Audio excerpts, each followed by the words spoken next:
Baik, kita awali. Assalamualaikum warahmatullahi wabarakatuh. Alhamdulillah, alhamdulillahirabbil alamin. Assalatu wassalamu ala asrofil mursalin wa ala washabihi ajma'in. Amma ba'd. Pertama, mari kita panjatkan puji syukur kehadirat Allah Subhanahu wa taala yang mana pada pagi hari ini kita masih diberikan kesempatan bisa berjumpa walaupun melalui video. Kedua kalinya salawat dan salam tetap tercurahkan kepada junjungan kita Nabi Muhammad Shallallahu Alaihi Wasallam yang mana akan selalu kita nantikan syafaatnya di yaumul qiyamah. Baik, sebelumnya perkenalkan terlebih dahulu saya selaku MC atau pembawa acara dalam kegiatan pagi hari ini, kegiatan yang bertema belajar di rumah, belajar tentang rumah, yang insya Allah pada pagi hari ini akan diisi langsung oleh Ustadz Basori SPDI. Beliau selaku Direktur selaku Ketua Departemen Pendidikan DPW Hidayatullah Jatim tahun 2016 hingga saat ini. Baik, sekilas akan saya bacakan terlebih dahulu terkait CV daripada materi pagi hari ini.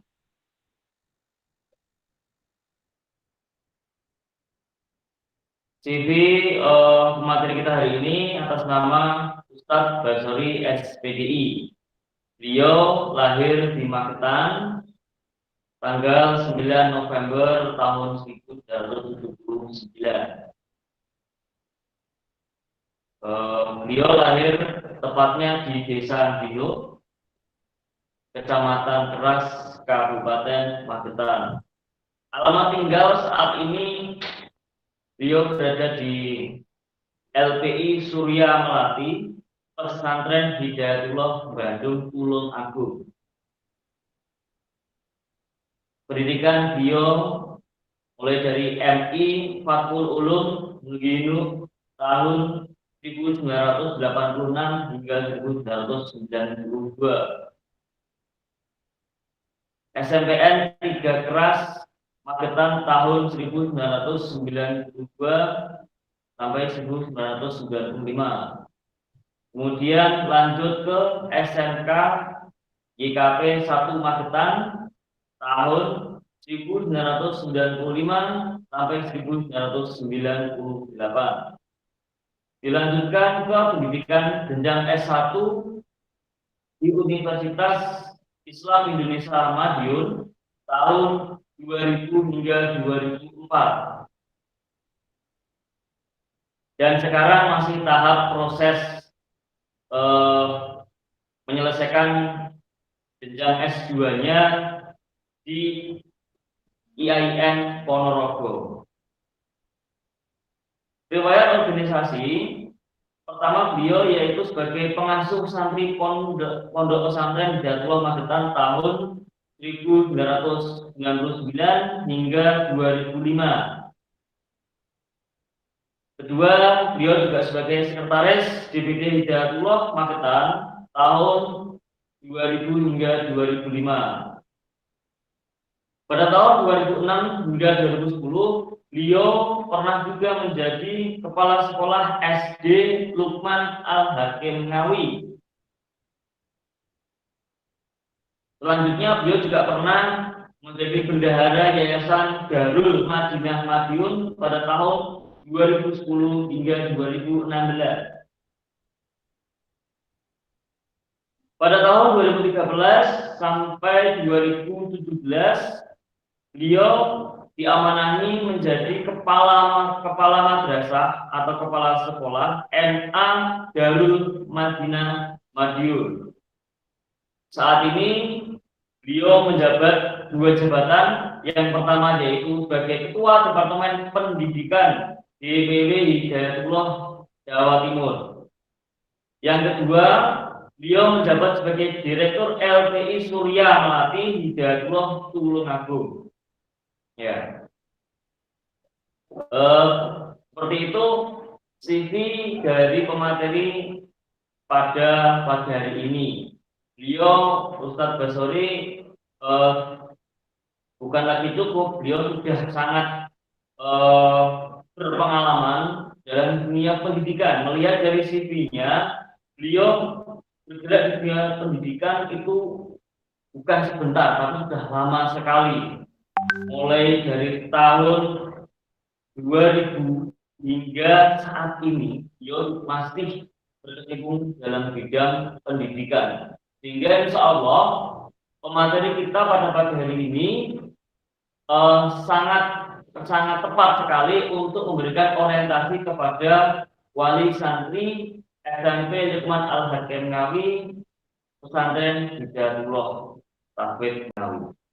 Oke, baik, untuk mengefektifkan waktu, maka akan saya persilahkan secara langsung kepada Ustadz Basori untuk memberikan acara yang pertama, yaitu pembacaan atau pelantunan ayat suci Al-Quran yang akan disampaikan oleh Ustadz Fadli. Lah, kepada beliau kami persilakan. Assalamualaikum warahmatullahi wabarakatuh.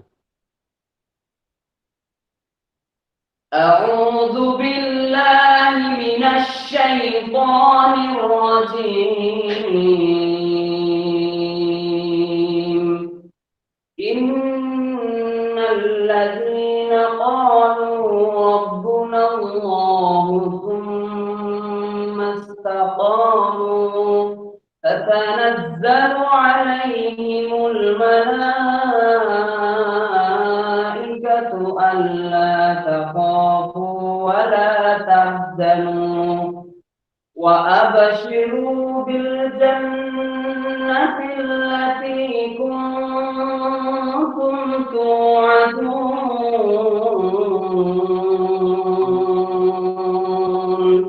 نحن أولياؤكم في الحياة الدنيا وفي الآخرة ولكم فيها ما تشتهي أنفسكم ولكم فيها ما تدعون نزلا من غفور رحيم ومن أحسن قولا ممن دعا إلى الله وعمل صالحا وقال إنني من المسلمين ولا تستوي الحسنة ولا السيئة ادفع بالتي هي أحسن فإذا الذي بينك وبينه عداوة كأنه ولي حميم وما يلقاها إلا الذين صبروا وما يلقاها إلا ذو حظ عظيم وإما ينزغنك من الشيطان نزغ فاستعذ بالله إنه هو السميع العليم. اللهم صل على القرآن. Assalamualaikum warahmatullahi wabarakatuh. Waalaikumsalam warahmatullahi wabarakatuh. Terima kasih kepada Ustaz Fadillah yang telah melantunkan membacakan ayat Al-Quran yang menunjukkan hati pada pertemuan kita. Langsung saja ulangi kembali, yaitu untuk mengefektifkan waktu, maka akan kami lanjutkan yaitu pada materi inti, yaitu tentang orientasi wali santri SMP Lukman Al-Hakim Ngawi dengan tema belajar di rumah, belajar tentang rumah. Baik, kepada Ustadz Basori kami persilahkan.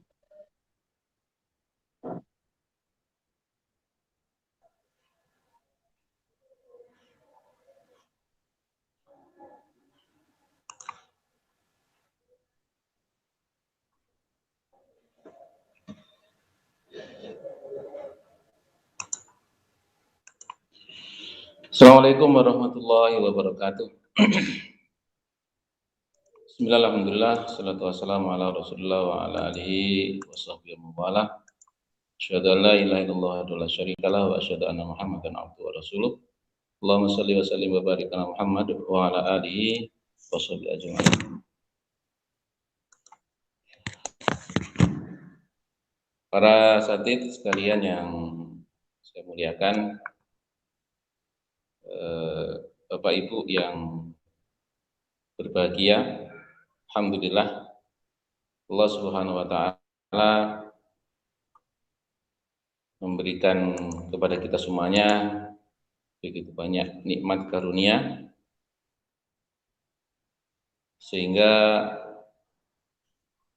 kita semuanya pada kesempatan hari ini masih diberikan oleh Allah banyak kenikmatan, yang nikmat-nikmat itu menjadikan kita semuanya berkesempatan untuk sama-sama bermuwajahah secara virtual di kesempatan hari ini. Mudah-mudahan Allah Subhanahu wa taala terus memberikan nikmatnya kepada kita atas kesyukuran yang kita lakukan ini, sehingga dalam mengarungi hidup dan kehidupan kita senantiasa diberikan kemampuan untuk menjadi manusia-manusia terbaik, yang kelak manusia terbaik ini dipilih dan diberikan ridho oleh Allah untuk kembali ke jannahnya. Salawat serta salam semoga selalu tercurahkan kepada Rasulullah Muhammad SAW, pada keluarga, sahabat dan para pengikutnya setia.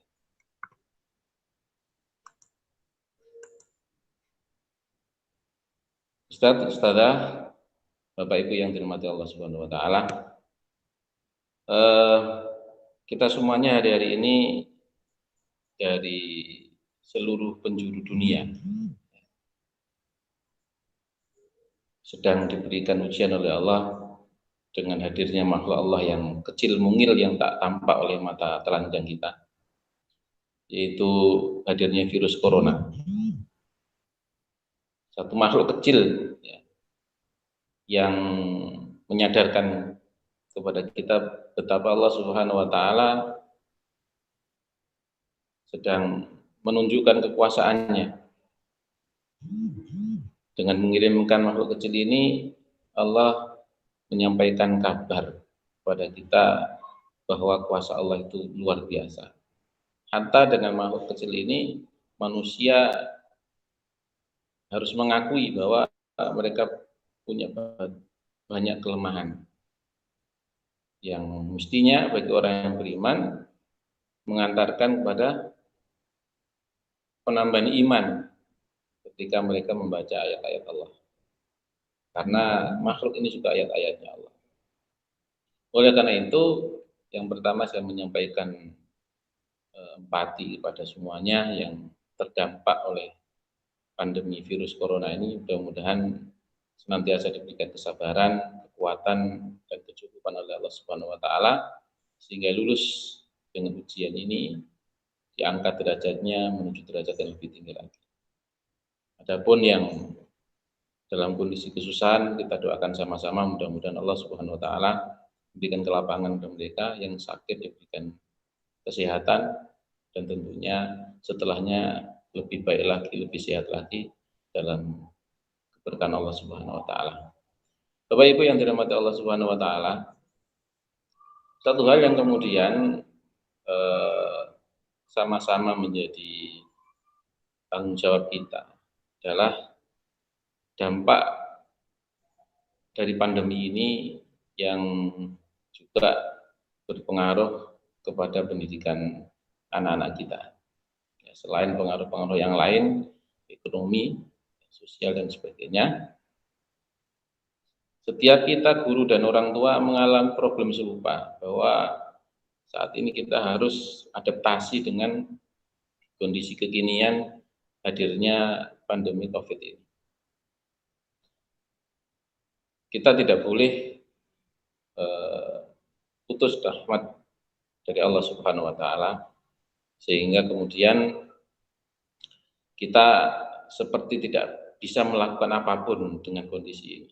Tetap kita harus ikhtiar apa yang harus kita lakukan, apa yang bisa kita lakukan yang terbaik untuk anak-anak kita.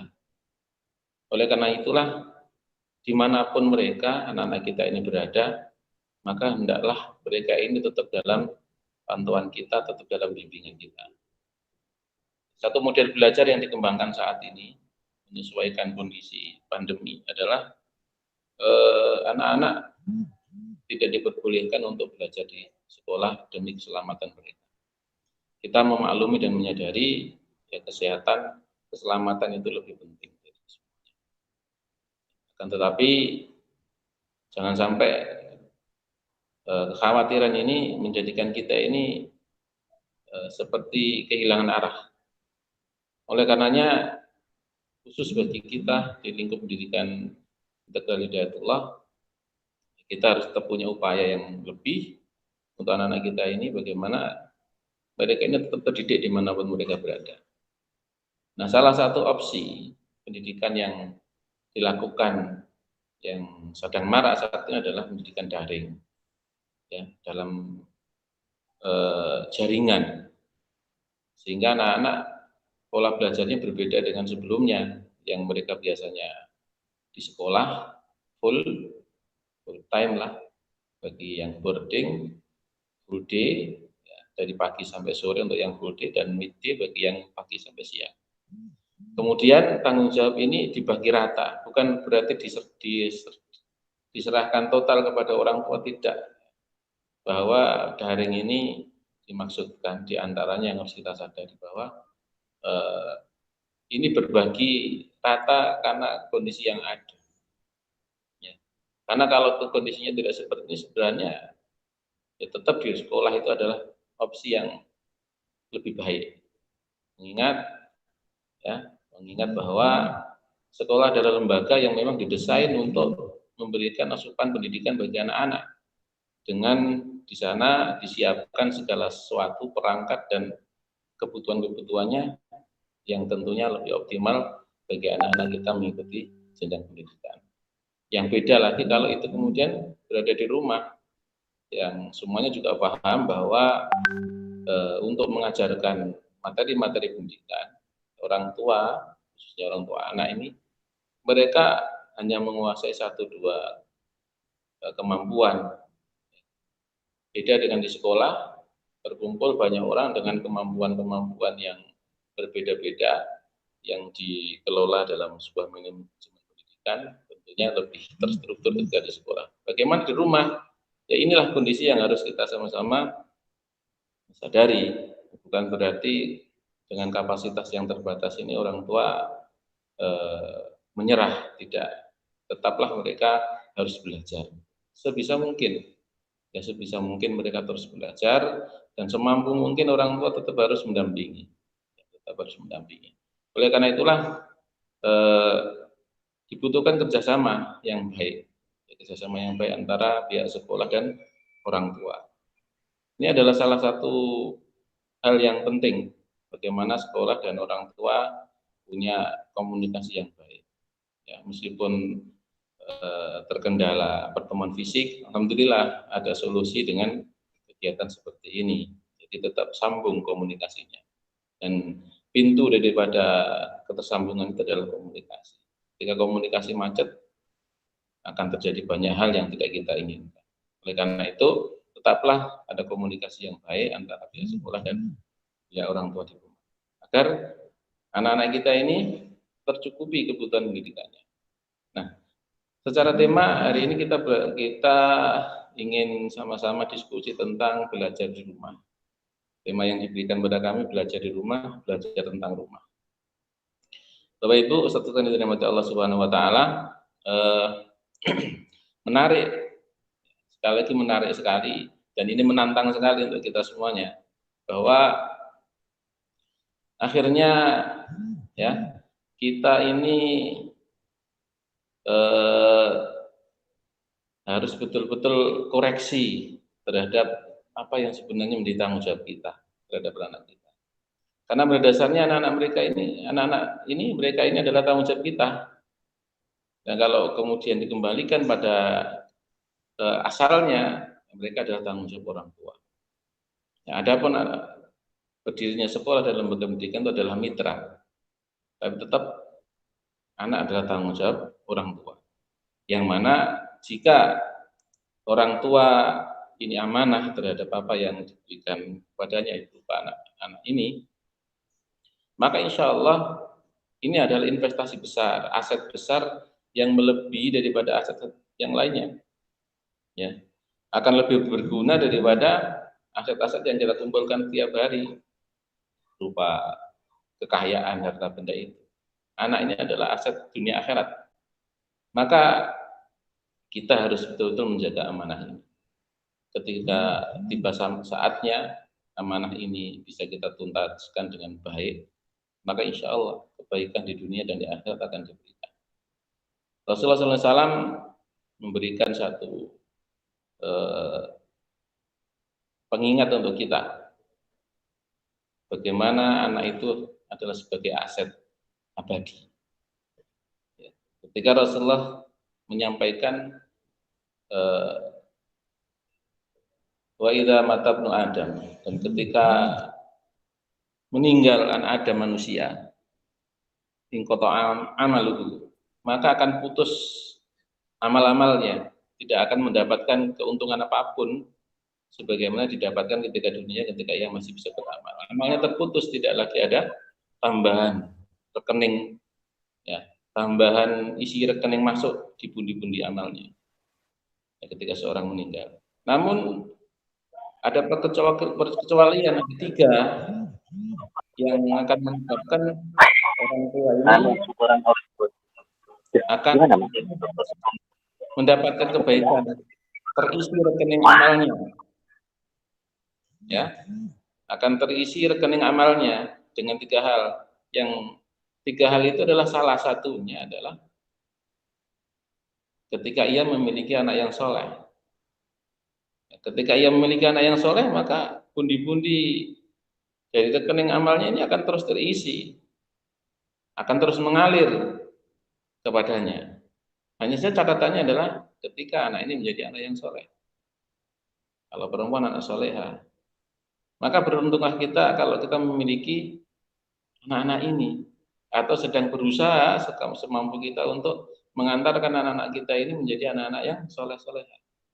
Kita harus bersyukur meskipun ya kita harus mengalami keadaan yang berat sekalipun, kita harus bersyukur karena kita diberikan oleh Allah kesadaran memiliki anak yang soleh, memiliki anak yang soleh. Seberat apapun mari dijalani dengan baik, insya Allah keberatan nanti akan diganti dengan sesuatu yang membahagiakan. Oleh karenanya mari kita amanah, menjaga amanah ini dengan sebaik-baiknya, sehingga nanti akan panen kebaikan-kebaikan yang melimpah ruah sampai ya kemudian datang hari hisab untuk kita semuanya. Dan waspadalah kita jika kemudian ternyata kita ini kurang amanah terhadap anak kita, berbahaya. Ya, di dunia kalau anak-anak ini salah asuh, ini sudah menyengsarakan bagi kita kalau mereka salah asuh. Di dunia saja sudah menyengsarakan, apalagi di akhirat. Kita akan lebih sengsara lagi, di mana ketika dari pengadilan mereka akan menuntut kepada Allah terkait nasibnya kenapa menjadi ahli neraka. Tentu orang yang akan dimintai pertanggungjawaban atas nasibnya itu adalah orang tuanya, tidak mungkin orang lain. Orang tuanya akan diminta. Kenapa? Ya, kenapa dia sampai mengalami nasib yang seburuk itu, ya, menjadi ahli neraka. Namun kalau kita itu sudah berusaha, sekali lagi sudah berusaha mengantarkan mereka menjadi anak yang soleh, subhanallah.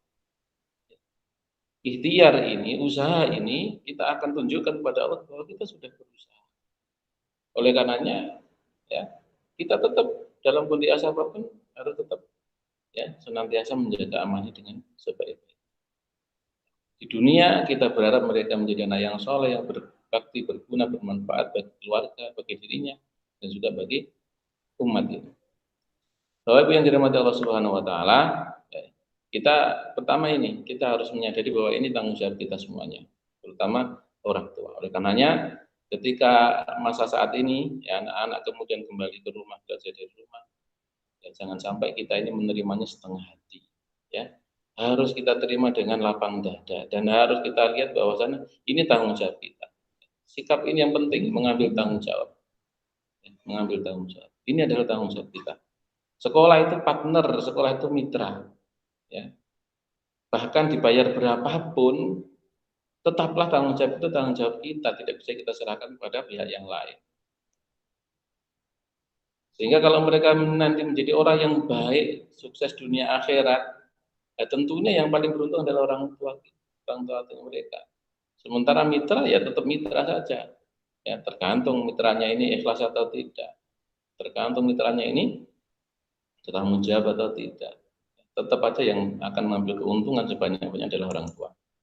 Oleh karena itu, ya perlu kemudian kita cermati rumah yang saat selama ini kita tempati itu sebenarnya apa, kan? Karena salah satu yang diimpikan oleh semua orang yang kemudian memotivasi dia untuk bekerja keras, salah satunya adalah ingin memiliki sebuah rumah. Lalu kalau sudah punya rumah, bagaimana rumah itu sekarang kondisinya? Secara fungsi, rumah itu menjadi berfungsi seperti apa? Tempat tinggal saja, ataukah mungkin ya, tempat transit sebentar, ya? Atau hanya ingin dilihat orang sebagai monumen kekayaan, kejayaan seseorang karena sudah bekerja keras? Mana fungsi rumah itu yang sudah bisa kita rasakan? Ya, hanya sekedar tempat tinggal agar tidak kehujanan, tidak kepanasan, ya, punya alamat yang jelas, ya, atau sekedar transit saja, ya karena mungkin urusan di luarnya lebih banyak daripada di rumah, sehingga pulang hanya sekedar istirahat, setelah istirahat dirasa cukup, kemudian keluar lagi melaksanakan apa yang ia laksanakan, berburu dengan apa yang tidak diburu, pulang, kemudian sekedar istirahat lagi, dan begitu terus setiap hari hanya menjadi tempat transit saja, ya. Atau sekarang rumah itu monumen kekayaan saja agar dikategorikan sebagai orang yang sudah mampu, orang yang sudah sukses, yang terlihat dari bentuk rumah dan besarannya. Bapak Ibu, Ustaz yang dirahmati Allah Subhanahu Wa Taala, rumah ini ya, aset kita yang kita perjuangkan. Makanya harus dilihat ulang, ya, apakah itu tujuannya apa kita memiliki rumah ini. Karena sebenarnya ya rumah itu adalah madrasah yang sebenarnya. Di rumah inilah sebenarnya anak itu mendapatkan pendidikan. Di rumah inilah sebenarnya anak-anak itu lebih ya, terpenuhi kebutuhan pendidikannya untuk hidup. Karena di rumah mereka ini belajar tentang hidup dan kehidupan dari pelakunya langsung, ya, bukan sekedar teori. Kalau di rumah itu, ya, kalau di sekolah itu banyak teori saja. Tapi kalau di rumah, anak-anak ini langsung melihat realita dari pelakunya, Itu siapa? Ya orang tua. Ya oleh karenanya rumah harus betul-betul dikondisikan dan didesain menjadi madrasah untuk mereka agar mereka ketika di rumah menjadi orang-orang yang hidup dan memiliki wawasan kehidupan yang benar. Ya, semua orang yang berada di dalamnya betul-betul mampu memfungsikan rumah ini menjadi madrasah bagi para yang tinggal di dalamnya, khususnya anak-anak kita di masa saat ini. Ya. Sebab, masya Allah, ya, banyak orang tua mengeluh ketika anaknya di rumah, orang tua kalah kabut, keberatan ketika anaknya di rumah. Kenapa seperti ini? Seharusnya kan tidak seperti itu. Ya. Kalau rumah itu berfungsi dengan benar, maka mestinya rumah ini akan menjadi madrasah yang hebat bagi anak-anaknya. Oleh karena itu, tokoh pentingnya, tokoh sentralnya harus dipersiapkan. Siapa? Ya orang tuanya. Ada satu kisah yang cukup menarik dari tokoh besar umat Islam, ya. Bagaimana tokoh-tokoh ini ternyata mereka adalah orang di balik sukses anaknya. Kita mengenal sosok Imam Syafi'i, seorang ulama besar yang menjadi salah satu kiblat keagamaan umat manusia terutama di Indonesia ini, pengikutnya banyak Imam Syafi'i. Ternyata dia tidak lahir dari lingkungan dari orang tua yang biasa saja. Dia lahir dari sosok yang betul-betul luar biasa. Pada kisahnya ayahnya Imam Syafi'i yang bernama Idris, ini adalah seorang yang tekun, seorang yang soleh. Satu ketika dalam perjalanan hidupnya mendapatkan istri, ibundanya Imam Syafi'i, ya, ada yang mengatakan namanya Fatimah, ada yang mengatakan namanya Ruqayyah. Perjalanan sejarah kehidupan Idris ini luar biasa kalau kita cermati. Dan ini adalah betul-betul harusnya menjadi profilnya para bapak-bapak, orang tua. Ketika satu hari Idris ini melepaskan lelah, kan, di pinggir sebuah sungai setelah melaksanakan aktivitas amal solehnya. Dalam kelelahannya dia beristirahat, kemudian tiba-tiba hanyut di sungai itu buah delima. Dalam kisahnya salah satu riwayatnya seperti itu, buah delima. Lalu kemudian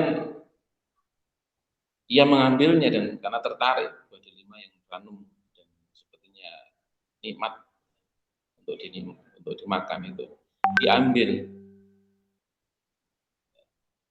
Kemungkinan memang sudah lapar, lelah dan lapar menjadikannya refleksnya mengambil buah itu dan dimakan kemudian. Lalu kemudian setelah buah delima itu dimakan habis, tiba-tiba muncul kesadaran dari Idris ini. Ini milik siapa? Ya kalau kita kan nggak kepikiran ke sana. Tapi seperti inilah salah satu materi pelajaran kehidupan yang dibutuhkan untuk kita ini. Dia berpikir ini milik siapa? Halal tidak untuk saya. Maka ia berpikir keras dan dalam sampai akhirnya ia yakin dengan apa yang ada di benaknya bahwa ini tidak halal untuk saya. Ada nggak orang tua yang selalu berpikir begitu? Bapak-bapak ini. Rezeki yang didapatkan itu halal atau tidak? Subhat atau halal? Ya, tidak usah bilang haram lah. Halal atau subhat? Idris memandang ini penting, gitu kan? Maka kemudian ia meneguhkan hati untuk mencari kehalalan dari pada buah delima yang dimakannya ini. Lalu kemudian ia menyusuri tepian sungai itu sampai kemudian ia dapati ya satu rumah yang dekat sungai, ada kebun, di sana ada buah delima yang banyak Dan dia simpulkan ini pemiliknya, maka kemudian dia datangi pemiliknya dan menyampaikan apa yang menjadi keperluannya, bahwasanya ia baru saja telah memakan buah delima dan minta untuk dihalalkan. Lalu kemudian oleh sang pemilik, entah itu iseng atau apa, yang jelas si pemilik ini kemudian mengatakan pada Idris, oh tidak bisa saya halalkan begitu saja. Ada harga yang harus dibayar. Maka Idris bertanya, apa yang harus saya lakukan agar ini halal? Berapa yang harus saya beli? Si tuan rumah mengatakan, bukan dibeli, tapi ditukar dengan kesiapan dia. Itu untuk memelihara kebun delima itu. Ada yang kisahnya menyatakan 3 bulan, ada yang mengatakan 2 tahun.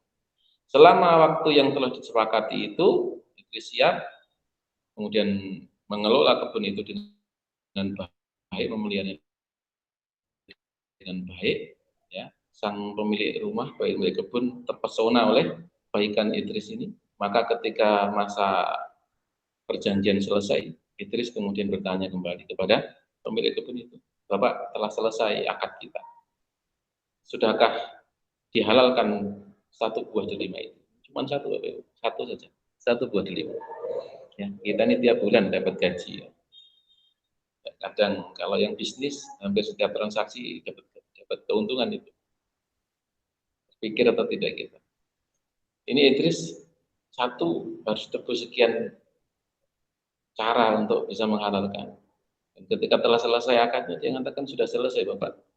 Berarti sudah dihalalkan untuk saya apa yang telah saya makan. Ternyata pemilik kebun ini tidak serta-merta kemudian mengiyakan. Kenapa? Ternyata selama Idris ini bekerja memelihara kebunnya, sang pemilik ini merasa terpesona dengan akhlak dan tanggung jawabnya Idris ini. Nah kebetulan ya qadarullah bahwa si pemilik kebun ini memiliki anak, seorang anak perempuan. Lalu kemudian ia mengatakan kepada Idris, wah Idris, masih ada 1 lagi yang harus kau penuhi, yaitu engkau harus menikahi putri saya. Saya punya seorang putri, dia putri kesayangan saya. Ya, perlu kamu tahu bahwa putri saya ini lumpuh, putri saya ini bisu, putri saya ini tuli, putri saya ini buta. Kalau ingin dihalalkan olehmu, untukmu delima yang kau makan pada beberapa waktu yang lalu, maka nikahilah anak saya sebagai syarat terakhir. Idris yang punya prinsip kuat dan ketaatan yang luar biasa kepada Allah dan merasa bahwa itu jalan satu-satunya untuk dihalalkan, diambil tanggung jawab itu.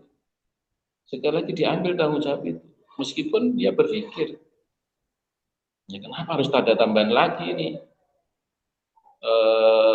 syarat-syaratnya, apalagi syarat kedua ini cukup berat. Ya, secara fisik Idris ini adalah seorang pemuda yang tegap, yang cukup tampan, ya. Baik, tentunya banyak gadis-gadis yang akan siap kalau ia pinang. Tentunya gadis-gadis yang normal, yang cantik juga, yang sehat. Ya. Tapi ia harus menebus apa yang telah ia lakukan, yaitu dengan menikahi gadis lumpuh, bisu, tuli, dan buta ini. Maka karena mengharapkan ridho dari Allah atas taubatnya kepada Allah, diterimalah syarat itu, lalu kemudian Idris dinikahkan oleh pemilik kebun ini dengan anaknya. Ketika telah akad nikah selesai, Idris dipertemukan dengan dengan istrinya. Terkejutlah Idris ketika disuruh masuk ke sebuah kamar yang dikatakan adalah kamar anaknya. Begitu masuk di dalam kamar itu, yang ia lihat ketika ia salam ada suara yang menjawab. Nah, ketika itu pun dibukakan pintu, yang terlihat di sana adalah seorang perempuan, gadis, ya cantik, sedang berdiri dan mengatakan bahwa ia sudah menunggu kehadirannya. Maka baliklah Idris kepada mertuanya. Bapak, saya sepertinya salah alamat ini, bukan itu kamarnya. Orang tua ini mengatakan, iya benar itu memang anak saya. Loh, katanya anak Bapak itu lumpuh, tuli, bisu, dan buta. Ya memang benar, secara hakikat begitu. Secara fisik, ya tidak begitu. Lumpuh yang saya katakan adalah karena dia tidak pernah kemana-mana anak saya ini. Apalagi mendatangi tempat-tempat maksiat. Untuk ibu-ibu ini. Tidak pernah datang ke tempat maksiat, dimanapun itu. Langkah kakinya hanya untuk mendatangi hal-hal yang diridhoi, diizinkan oleh Allah Subhanahu wa taala. Telinganya tidak pernah untuk mendengarkan hal-hal buruk, gosip-gosip dan sebagainya. Mulutnya juga tidak pernah digunakan untuk berbicara hal yang buruk. Hanya untuk bicara yang baik-baik saja, baca Quran. Matanya juga begitu, tidak pernah digunakan untuk melihat hal yang tidak halal baginya. Itu yang saya maksud dengan lumpuh, buta, dan tuli. Lalu gimana? Apakah kau tidak bersedia? Ya kalau ini bersedia. Sempurna ini. Subhanallah. Ya, orang tua ya Idris kemudian menikah dengan anaknya si bapak ini, kemudian atas profil yang seperti ini Allah kemudian mengkaruniakan anak luar biasa yang kemudian bernama Syafi'i. Lahir sosok hebat yang kemudian menjadi pemimpin bagi kaumnya, Imam Syafi'i. Nah, oleh karena itulah Bapak Ibu, sekalian dirahmati Allah, pentingnya sosok orang tua ini kalau ingin menghadirkan generasi terbaik, ya sebenarnya kembali lagi ya tanggung jawab itu berada pada orang tuanya. Sejauh mana orang tua mempersiapkan diri, ya apalagi waktu-waktu yang dimiliki anak ini sebenarnya waktunya lebih banyak di rumah. Ya sejak ia lahir bahkan ketika di dalam kandungan dia sudah lengket dengan orang tuanya. Begitu ia lahir hari-harinya berada di sisi orang tuanya. Sampai kemudian ketika pun ia sudah jadi kanak-kanak, waktu-waktunya ya dengan orang tuanya. Ya. Maka setiap hari yang ia lalui sebenarnya itu adalah lembaran pelajaran kehidupan untuk dia. Oleh karenanya, ya, harus hati-hati sebagai orang tua untuk menghadirkan pelajaran yang berkualitas dalam setiap lembar kehidupan dari hari waktu yang dilewati bersama anak-anaknya. Seorang bapak harus betul-betul bisa memberikan pelajaran terbaik bagaimana menjadi seorang manusia untuk anaknya. Seorang ibu juga begitu. Apalagi mereka ada di sisi mereka. Ini tanggung jawab yang besar ini dan tidak bisa dilimpahkan kepada orang lain, tidak bisa diwakilkan. Ya, setiap hari ini tanggung jawab kita. Terlebih di masa sekarang ini, subhanallah. Mereka ada di sekitar kita dengan segala macam gangguannya. Tetaplah ya mereka ini tanggung jawab kita. Oleh karena itu ya satu hal yang perlu kita desain lebih baik lagi ketika masa pandemi, ketika anak-anak di rumah adalah kita hadirkan suasana pelajaran yang berkualitas untuk anak-anak kita ini melalui para orang tua ini. Dan sekali lagi saya sampaikan jangan pernah berpikir ini berat, ya memang berat. Ya, kita memilih membangun rumah tangga harusnya tahu lah tanggung jawab rumah tangga itu berat, tidak bisa diwakilkan kepada siapa. Nah, ketika amanah itu kembali kepada kita untuk sementara, ya mari, ya amanah kita laksanakan sebaik-baiknya. Ya, jangan sampai kita abai dengan segala macam alasan. Bekerja itu tanggung jawab, mendidik anak itu tanggung jawab sama. Ya, maka jangan sampai kemudian kita berlindung dengan banyak alasan, capek dan sebagainya. Ini anak kita ini. Ini pandemi ini, nggak bisa. Ya, nggak bisa. Tetap ini tanggung jawab kita. Kitalah yang harus punya kewajiban menghadirkan pelajaran berkualitas untuk mereka. Ingat, yang berkualitas artinya yang bermanfaat untuk kehidupan dunia dan akhiratnya. Makanya di rumah harus juga ada kepala sekolah atau gurunya. Ya, sebagian dari lembaga pendidikan yang menjadi partner mendidik anak kita. Di rumah pun juga harus ada kepala sekolah. Siapa kepala sekolah itu? Ayah. Gurunya ayah itu juga. Karena ayah ini adalah kepala sekolah, maka ia yang menentukan kesuksesan pendidikan bagi keluarganya, bagi anak-anaknya. Maka jangan sampai ayah ini abai terhadap tanggung jawab ini. Kepala sekolah kok nggak ngurusi sekolahnya gimana? Ngurusi cuma cari duit, ya tidak bisa. Ya, harus berpikir bagaimana rumah tangganya ini, ya, pendidikan keluarga ini jalan. Ya, tidak ada kepala sekolah yang cuma cari duit, tidak ada. Kepala sekolah itu harus menyiapkan segala sesuatu, kurikulumnya, aturan mainnya, cara kelasnya, pembiayaannya. Bahkan ajaran mereka harus ngajar. Tapi hal penting lagi adalah figur, menjadi figur. Insya Allah. Ya. Ini sosok yang paling menentukan. Ya, jangan sampai terjadi. Kalau sudah sekolah, ini anak ibunya. Kan banyak di sekolah-sekolah itu, kalau dia pertemuan orang tua yang datang ibunya.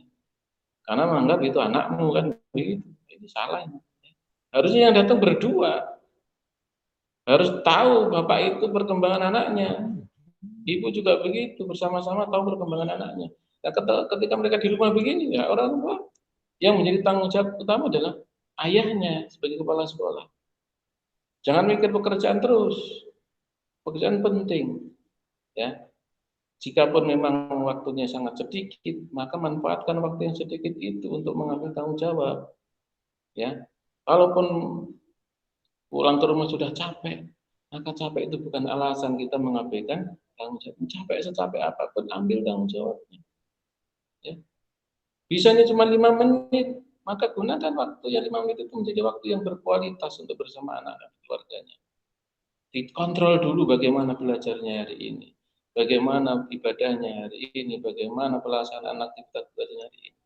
Ya, kalau sempat sampaikanlah pesan-pesan, ya, pelajaran-pelajaran kehidupan pada anak-anak.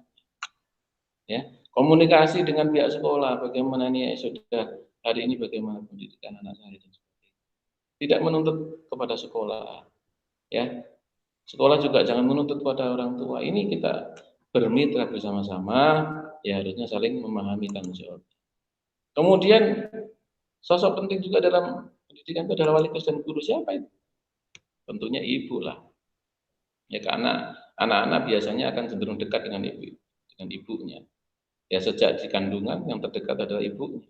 Maka ibu ini juga harus sepanjang waktu ya, sadar dengan apa yang dilakukannya. Ialah yang menjadi wali kelasnya, ialah menjadi guru mapelnya, ibu ini. Bagaimana kalau seorang ibu ini berkarir? Ya, karir tidak kemudian melepaskan tanggung jawabnya sebagai seorang ibu, tetap saja, sama saja. Ya, harus tetap ditunaikan tanggung jawab ini. Ketika menteri anak jauh, nggak usah mengeluh, secapek apapun. Demi anak ini, demi kebaikan mereka, demi aset paling berharga kita, anak-anak kita ini. Bapak yang dirahmati Allah Subhanahu wa taala, rumah ini adalah kelas. Oleh karena itu, ya, ketika mereka di rumah, jadikanlah rumah ini punya suasana yang menyenangkan dan menginspirasi. Bukan sekedar menjadi tempat berkumpul tanpa makna, tapi harus menjadi tempat yang menginspirasi bagi anak-anak kita. Apalagi masa pandemi mereka belajar di rumah. Jangan hanya sekedar belajar itu selalu identik dengan belajar buku pelajaran. Memang itu bagian daripada administrasi penilaian pendidikan. Tetap itu dilaksanakan, tapi hal-hal yang lain rumah ini juga harus didesain dengan baik sebagaimana sebuah kelas. Dan ya waktu-waktunya itu adalah lembaran-lembaran jadwal pelajaran. Ya, jadwal dari sekolah mungkin cuma sedikit. Nah, jadwal sisanya itu adalah jadwal pelajaran yang harus diambil oleh orang tuanya secara penuh. Yang lainnya masih bisa koordinasi, tapi waktu atau yang lain penuh bagi orang tua. Ya. Oleh karena itulah, ketika anak sedang di rumah, agar memudahkan segala sesuatu, ya sesederhana mungkin, barangkali perlu untuk dihadirkan ada aturan-aturan. Ya, jangan sampai kasih sayang kita ini mengorbankan keselamatan mereka. Apalagi dengan pembelajaran daring, ya pembelajaran daring, di mana anak-anak kita ini kemudian menjadi tak terpisahkan dengan HP, yang kita sadar bahwa HP ini luar biasa. Satu sisi yang menjadi kebutuhan dasar pendidikan kita saat ini selama daring, tapi yang lain pengaruhnya sangat besar.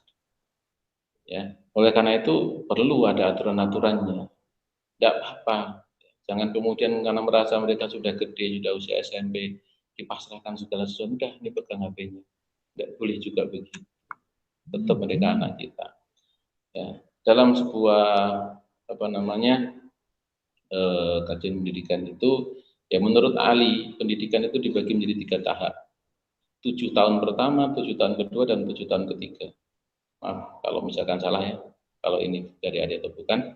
7 tahun pertama, anak ini perlakukanlah mereka ibarat raja, ya, dilayani penuh karena kebutuhannya memang belum bisa dipenuhi secara mandiri.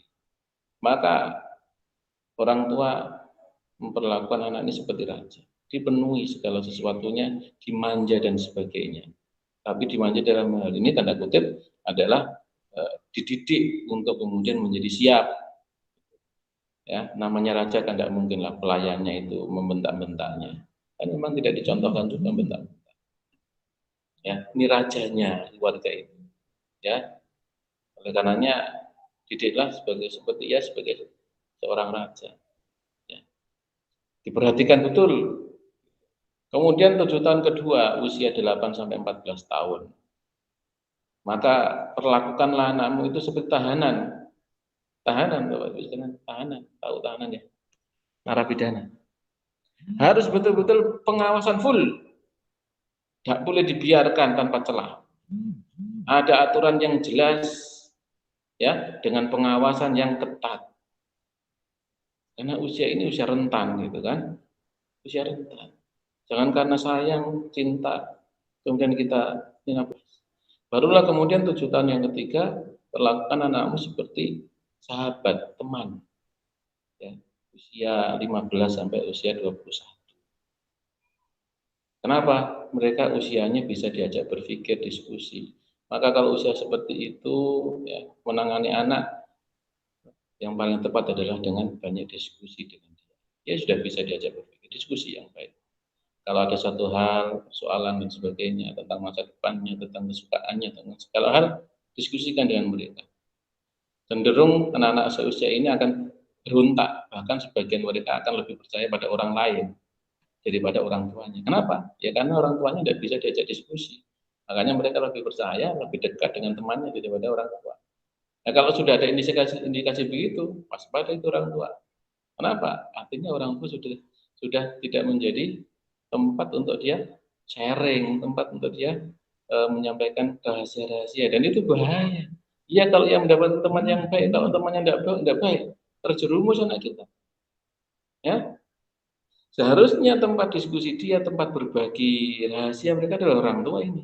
Nah, tapi kalau sampai berubah, tempat menyimpan rahasia itu temannya, teman dan teman. Ya, ketika mereka ada selisih paham sedikit, teman bisa saja mengobrol rahasia anaknya. Dan anak-anak usia segitu, memang mereka sedang suka senang-senangnya berbagi rahasia.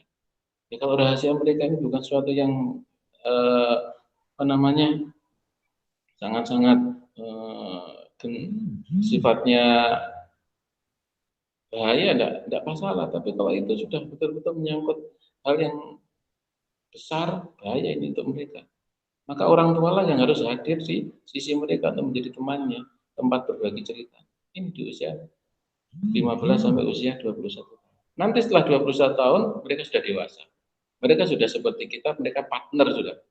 Ya, mereka sudah bisa belajar mandiri. Ya.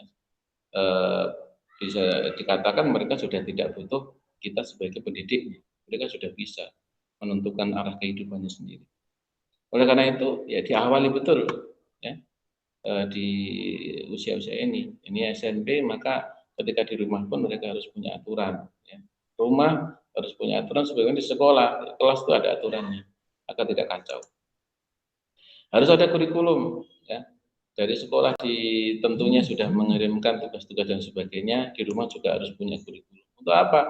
Untuk menentukan kebijakan-kebijakan, arah, garis besar haluan belajar yang harus dimiliki oleh anak-anak kita. Ya. Tugas siapa ini? Tugas orang tua, kurikulum di rumah. Kalau dari sekolah benar sudah ada. Ya, sudah ada. Kurikulum itu penting karena kurikulum itu menentukan arah dari pendidikan anak-anak kita. Di rumah juga harus ada kurikulum. Anak kita ini mau dijadikan apa, kurikulumnya harus jelas. Ya, pengen anak soleh tapi tidak punya kurikulumnya, gimana mau jadi soleh? Tugas siapa menentukan kurikulum? Ya orang tuanya. Ya sekolah bagaimana tugasnya? Itu membantu. Itu membantu. Ya. Oleh karena itu di rumah juga perlu ya Bapak membuatkan kurikulum. Kok jadi sekali? Ya begitulah memang urusan ini bukan urusan kecil, tentu tantangannya berat. Oleh karenanya di rumah ya anak-anak harus punya jadwal yang jelas. Sebagaimana di pesantren mereka juga punya jadwal yang jelas, di sekolah punya jadwal yang jelas, agendanya dari waktu-waktu diatur. Di rumah juga begitu. Ya. Sesibuk apapun orang tua juga punya waktu untuk mereka, ada jam khusus untuk mendampingi dan sebagainya. Tinggal diatur saja. Kalau sudah ada jadwal dan agenda yang jelas, insya Allah pengelolaan daring ini akan lebih sederhana. Tinggal dikomunikasikan saja dengan pihak sekolah kalau misalkan ada keras waktu dan sebagainya. Oleh karenanya komunikasi aktif harus tetap dilaksanakan. Ya. Jadwal, agenda harus jelas, dirancang secara baik dan seefektif mungkin. Ya, karena tidak mungkin juga di rumah belajar seperti di sekolah. Ya, menyiapkan belnya, kemudian ada apa namanya ya sebagaimana sekolahan ada jam jajan dan sebagainya. Itu bisa disesuaikan, bisa diatur sefleksibel mungkin lah. Yang jelas harus ada jadwal yang mengelola agar anak ini tidak liar, agar orang tua juga mudah untuk mengelola ketika mereka ada di rumah dan melaksanakan pelajaran daring ini. Nanti tidak akan muncul keributan ataupun keberatan. Insya Allah dengan jadwal nanti akan menyesuaikan. Ya awal-awal mungkin terasa berat, tapi kalau ini terschedule dengan baik, lama kelamaan nanti akan nikmat saja. Ya, apalagi ini anak-anak dewi, gitu kan, harusnya lebih dinikmati lagi. Pekerjaan untuk orang saja dinikmati, apalagi untuk keluarga sendiri. Dan perlu ada evaluasi antara sekolah dan rumah. Ya, bagaimana evaluasinya? Dipilah evaluasi yang terbaik agar setiap kendala yang terjadi itu segera dapat solusinya. Ya, evaluasi selama di rumah bagaimana anak ini, ketika di sekolah bagaimana, ya, evaluasi segala macamnya. Karena kita ingin sekalian dirahmati Allah, rumah kita ini menjadi baiti jannah. Inilah visi, sebenarnya visi berkeluarga, menghadirkan surga di rumah kita. Kalau rumah sudah menjadi jannah, luar biasa. Ya, maka rumah itu akan menjadi tempat yang menyenangkan bagi kita. Saya kira demikian apa yang sudah disampaikan. Ya, mudah-mudahan pandemi ini tidak menyurutkan semangat kita untuk terus mendidik, untuk mengambil tanggung jawab ini. Ada kerjasama yang baik antara guru dan orang tua, pihak sekolah dengan pihak keluarga di rumah. Ya, mari ambil tanggung jawab kita ini. Pihak sekolah juga begitu, harus proporsional memberikan tugas pada anak-anak di rumah, harus paham betul kondisi di rumah. Ya, orang tua juga begitu harus menyadari bahwa kondisi ini bukan kondisi yang kita minta, keadaan ini bukan keadaan yang kita inginkan, tapi ini terjadi, harus sabar. Ya, harus betul-betul ketika diskusi mencari solusi, bukan memaksakan egoisme masing-masing. Ya. Insya Allah ya kesepahaman dan kebersamaan ini akan menghadirkan solusi untuk kita semua. Ketika anak di rumah, mereka juga terus belajar. Ketika mereka kembali ke sekolah, mereka juga akan terus belajar. Sehingga nanti mereka akhirnya siap di masanya. Karena tugas kita adalah mendidik anak-anak kita untuk zamannya. Dan itu harus kita mulai dari sekarang dan setiap saat. Demikian dari saya, mudah-mudahan bermanfaat. Assalamualaikum warahmatullahi wabarakatuh. Saya kembalikan kepada pembaca.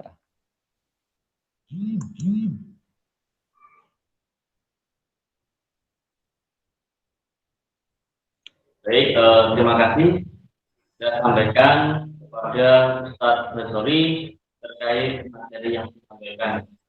Sedikit menyimpulkan dari mengulas saja dari materi yang sudah disampaikan oleh Ustaz Basori, bahwa intinya kita sebagai para guru di sini intinya adalah karena guru sekarang sudah tidak ada. Guru itu kalau di kurikulum 2013 itu sudah menjadi jabatannya sudah berubah sebagai fasilitator, bukan sebagai guru lagi. Bukan harus mendikte siswa itu harus A, B harus B, bukan seperti itu. Artinya fasilitator itu adalah memberikan fasilitas terkait materi-materi yang akan disampaikan. Intinya Berarti kita sebagai seorang guru akan memberikan wadah yang luas kepada murid-muridnya, dan wadah itu nanti yang mengisi adalah murid-muridnya sendiri, dan dalam mengisi yang memandu adalah fasilitatornya, sehingga wadah tersebut tidak akan tercampur dengan hal-hal yang negatif. Seperti itu kira-kira yang bisa saya ulas dari materi. Sehingga para orang tua dalam hal ini bisa ikut mendampingi setiap materi yang disampaikan oleh fasilitator sebagai penerjemah atau mungkin sebagai translator. Kalau misalkan ada hal yang tidak dipahami oleh siapa anaknya, mungkin bisa ditranslatekan menjadi bahasa yang lebih mudah. Karena kita dalam membina melalui daring ini, kita tidak bisa menyampaikan secara langsung jika ada pertanyaan dari anak didik seperti itu. Nah, itu mungkin salah satu kesimpulan yang bisa kami buat. Nah, nanti setelah saya tutup akan ada beberapa hal yang akan disampaikan oleh Bapak Kepala Sekolah, yaitu Ustaz Khairul Huda, terkait materi kita pada pagi hari ini. Baik, mungkin kegiatan orientasi wali santri dengan tema belajar di rumah, belajar tentang rumah, yang diisi oleh Ustadz Basori SPDI, mungkin bisa saya tutup dengan bacaan hamdalah alhamdulillah. Baik, saya selaku moderator, selaku MC atau pembawa acara menyampaikan permohonan maaf yang sebesar-besarnya apabila ada perkataan saya yang kurang berkenan di hati Bapak Ibu sekalian. Terima kasih. Saya akhiri. Assalamualaikum warahmatullahi wabarakatuh.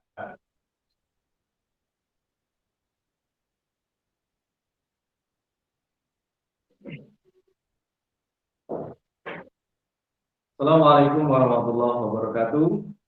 Yang kami hormati Ustaz Basori selaku pemateri pada pagi hari ini, serta rekan-rekan guru dan karyawan SMP Lukman Al-Hakim. Alhamdulillah, puji syukur kepada Allah Subhanahu wa taala yang pada pagi hari ini kita bisa bertatap muka melalui media online.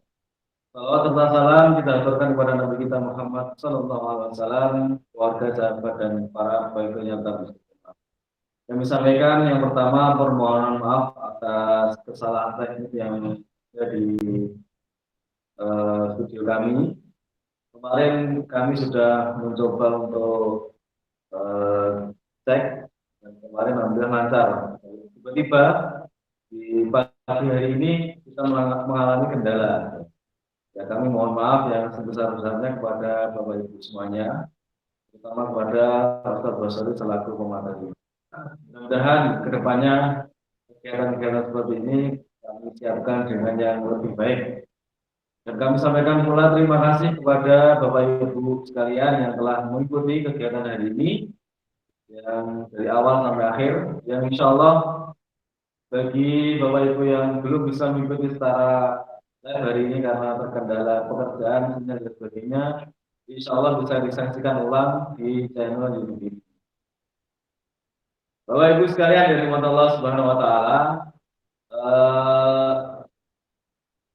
dari pertemuan pada pagi hari ini mudah-mudahan kita bisa mengambil manfaat dan ibroh ketika masa pandemi ini masih berlangsung, terutama di daerah Kota Ngawi dan sekitarnya.